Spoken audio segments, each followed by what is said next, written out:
Hi everyone, Peter from Trolling Aquarium here. So on this video we're going to be making a jellyfish. So you want to take your shape and you're going to want to paint it, or you can colour it in.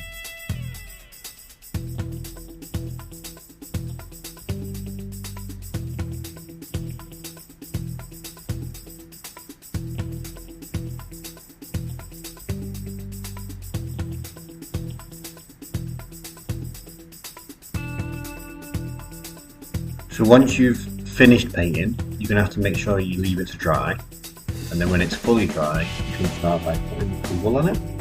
So you're going to put a piece in, double knots, and then leave that to dangle down, and then just keep using all those wool pieces and go all the way across. Get all the holes filled with the wool.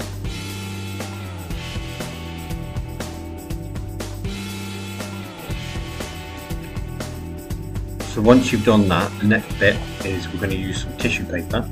So you're going to fold this up a few times so it's little, and then you're going to cut that into strips, and that's going to give you some zigzaggy pieces of tissue paper. And then you're going to take your glue, pop a little bit of glue on, and then stick it to the back of your jellyfish. And use a few different colours, get some good colour in there. And then once you've done that, you can flip it back over, and then you'll be all done.